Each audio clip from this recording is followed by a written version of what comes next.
This is a video I thought I would never have to make, but I ended up leaving the faith for a little while, and now I've come back, so I want to tell you guys about it.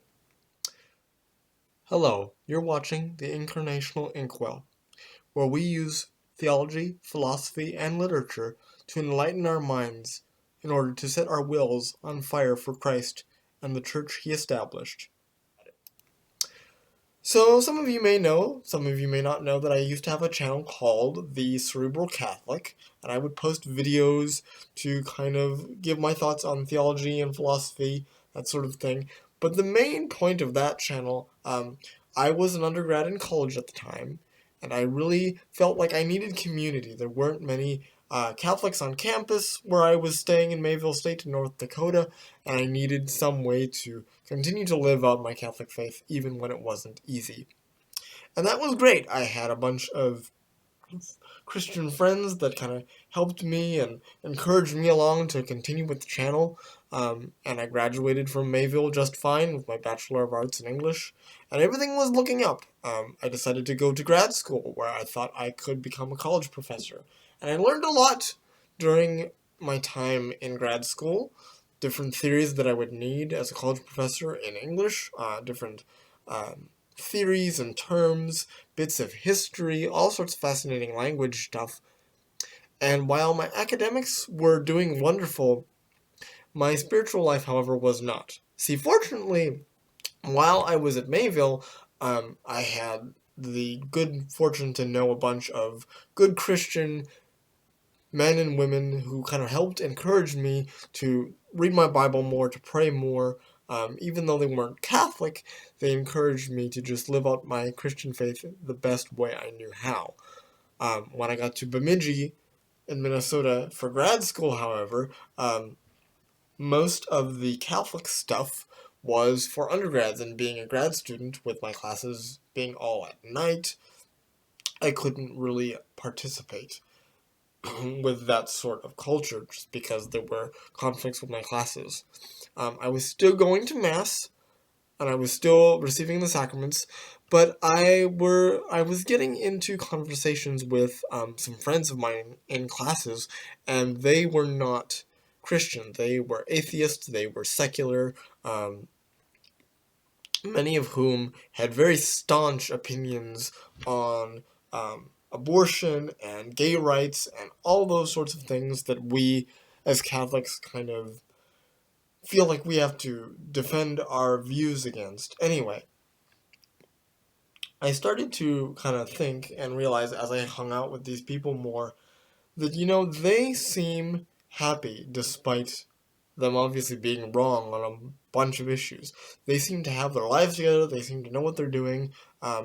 So slowly but surely, I managed to get taken in by some of the things that they said about the gay community, about women's rights.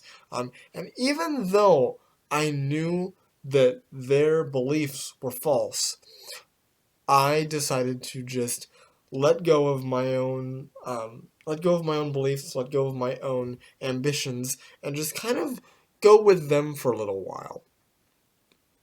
Because I mean, let's face it, when you're a newer student at a college and you don't have many friends, I mean, I transferred in the middle of the year. I transferred in January, so I was starting a new semester. Didn't know anybody.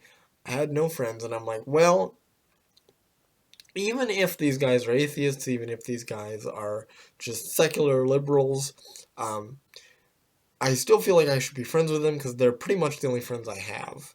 And I mean, that can be a good thing, but unfortunately it caused me to lose my faith a little bit. I still knew everything intellectually, and I was still going to Mass, and I still affirmed every single doctrine of the Catholic faith, but it just wasn't in my heart anymore, and that caused a lot of pain. It caused a lot of heartache.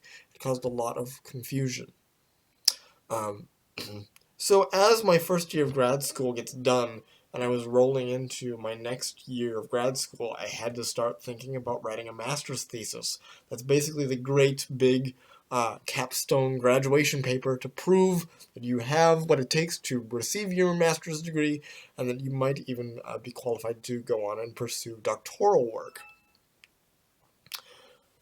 and I was writing this thesis. I won't get all into the details now. If you guys want more details about my master's thesis, feel free to comment below. Maybe I might be compelled to make a separate video describing what my thesis was. And as part of my thesis, I chose to write a chapter of it on St. Augustine and his Confessions.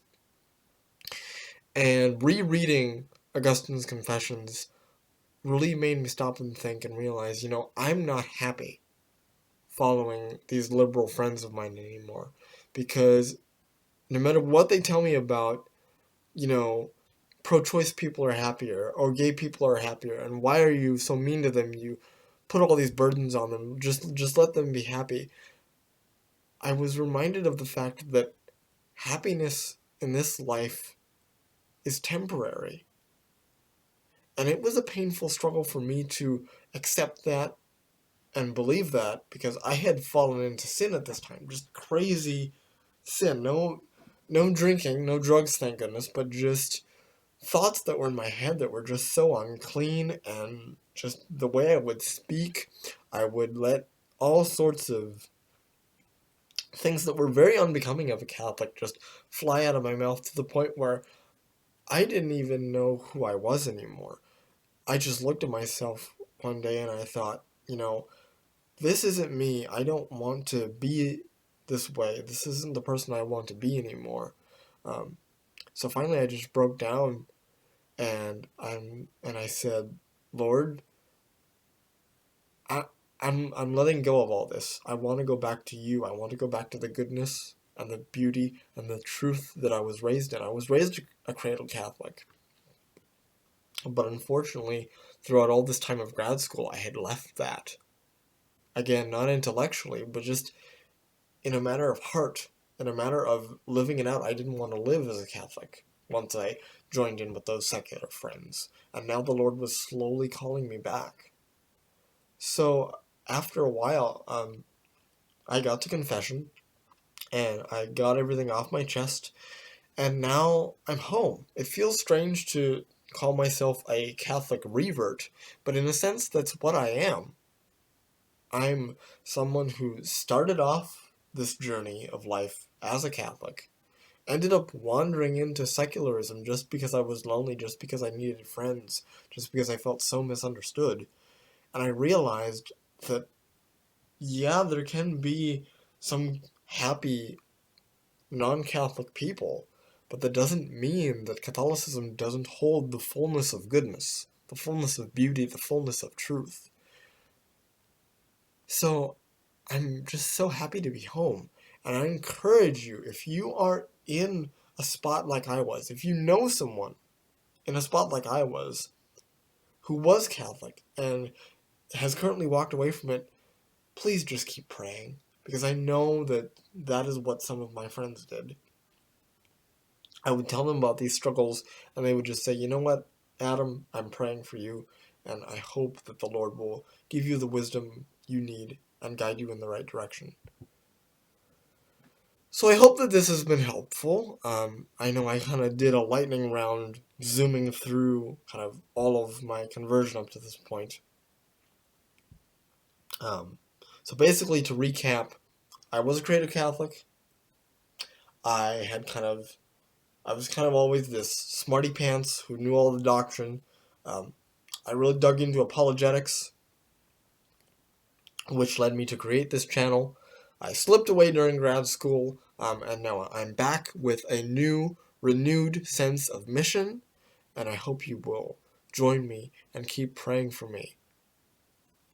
And keep praying for those who were like me, who need desperately to be welcomed home into the loving arms of the Heavenly Father. Thank you, and I will catch you all next time. This has been Adam of the Incarnational Inkwell.